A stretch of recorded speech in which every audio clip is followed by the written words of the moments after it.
Métaux très lourds dans goodplanet.info du 18 avril 2025. Une étude publiée le 17 avril 2025 dans la revue Science révèle qu'entre 14 et 17% des terres agricoles de la planète étaient contaminées par au moins un métal et estimé qu'entre 900 millions et 1,4 milliard de personnes vivaient dans des zones à haut risque. La teneur de l'arsenic et du cadmium, par exemple, sont supérieures au seuil recommandé pour l'exploitation agricole et la santé humaine. Les métaux sont toxiques à des doses variables pour l'homme, la faune et la flore et peuvent contaminer divers écosystèmes via les chaînes alimentaires et l'eau. Rappelons que la contamination peut être d'origine naturelle, dont géologique, les métaux étant naturellement présents dans les roches à des concentrations variées, et ou liés à l'activité humaine comme des rejets de l'industrie, de l'agriculture ou encore l'exploitation minière. Selon Vakene Negasa, chimiste spécialisé en analyse des sols au James Hutton Institute, l'étendue réelle de la pollution mondiale des sols pourrait par ailleurs dépasser de loin ce qui est présenté par les auteurs en raison de la disponibilité limitée des données et d'une sous-estimation probable. Sanofi empoisonne dans Vert.eco du 16 avril 2025. Fin 2023, l'usine de Mourenx, dans les Pyrénées-Atlantiques, appartenant au géant pharmaceutique Sanofi, a rejeté dans l'atmosphère du bromopropane. Cette substance, classée par l'Union européenne et l'Organisation mondiale de la santé comme reprotoxique, affecte la fabrication de spermatozoïdes et d'ovules et est cancérogène probable. Le 17 septembre 2024, le tribunal a condamné l'entreprise à une amende de 1500 €. Rappelons que le chiffre d'affaires de Sanofi en 2023 était de plus de 43 milliards d'euros. Le tribunal a confirmé que le rejet du produit toxique avait eu lieu entre le 13 et le 15 novembre 2023, avec des pics atteignant 156 mg par mètre cube, soit environ 80 fois la limite autorisée.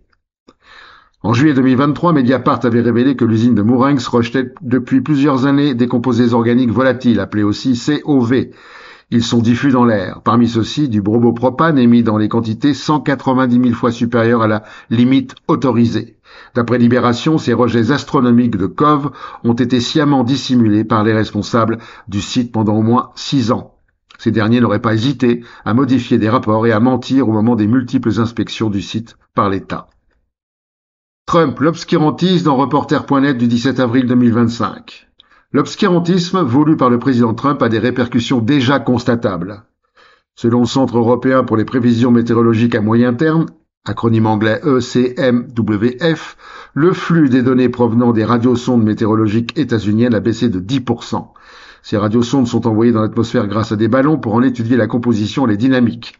Les données qu'elles récoltent sont extrêmement importantes pour l'ensemble des sciences climatiques et météorologiques. Elles mesurent la température, la pression et l'humidité de l'atmosphère. Selon Florence Rabier, directrice générale du ECMWF, les radiosondes sont la colonne vertébrale du système mondial d'observation, fournissant des informations de haute précision à la base des prévisions météorologiques. Et elle ajoute que chaque donnée perdue constitue une perte pour l'enregistrement de ce qui arrive à la planète et pour la compréhension de l'évolution du climat. Les radiosondes états-uniennes sont régies par le National Weather Service, l'équivalent de Météo France. Or, ce service appartient à l'Agence états-unienne d'observation océanique et atmosphérique, la NOAA, l'une des cibles privilégiées de l'administration de Trump, qui a vu au moins 800 de ses salariés licenciés du jour au lendemain. De plus, le président obscurantiste prévoit de baisser de 27% le budget de la NOAA et de 74% celui d'une de ses agences, le Bureau pour la recherche océanique et atmosphérique, OAR, essentiel pour la prévision des ouragans notamment. Enfin, le président de l'Inquisition prévoit l'annulation pure et simple du déploiement de la nouvelle génération de satellites missionnés pour observer la Terre et son climat. Pollen, les allergies explosent, les symptômes s'aggravent dans sciencepost.fr du 17 avril 2025. Dans son rapport de 2025, la Fondation états-unienne pour l'asthme et les allergies, AAFA, évoque une saison 2025 particulièrement difficile pour les personnes concernées. Les experts ont surtout souligné l'aggravation de cette tendance aux États-Unis, un phénomène touchant désormais un adulte sur 3 et un enfant sur 4 dans le pays. Le rapport indique que le responsable de l'intensification du phénomène n'est autre que le réchauffement climatique. En augmentant les températures, allonge les saisons de pollinisation et favorise ainsi une production plus importante de pollen. En effet, aujourd'hui, les premières pollinisations se produisent environ une vingtaine de jours plus tôt qu'il y a 3 décennies. Et elles touchent désormais simultanément des millions de personnes et les conséquences sont lourdes, notamment sur le plan économique. Ainsi, la rhinite allergique, l'asthme et autres allergies entraînent des milliards de dollars de pertes en raison des consultations médicales, des dépenses en médicaments et évidemment des arrêts de travail. Les sylvoprédateurs dans sciencesvie.com du 4 avril 2025. Derrière un pot de crème ou une barre chocolatée, ce sont parfois des forêts primaires entières qui s'effacent. Chaque année, des millions d'hectares de forêts tropicales disparaissent. En Papouasie occidentale, par exemple, selon The Guardian du 20 mars 2025, le projet de Tanah Merah, situé dans le district de Boven d'Igoel, est constitué de 7 concessions de palmiers à huile qui se répartissent sur 280 000 hectares de forêts primaires au cœur des terres ancestrales des peuples Aou et Mandobo.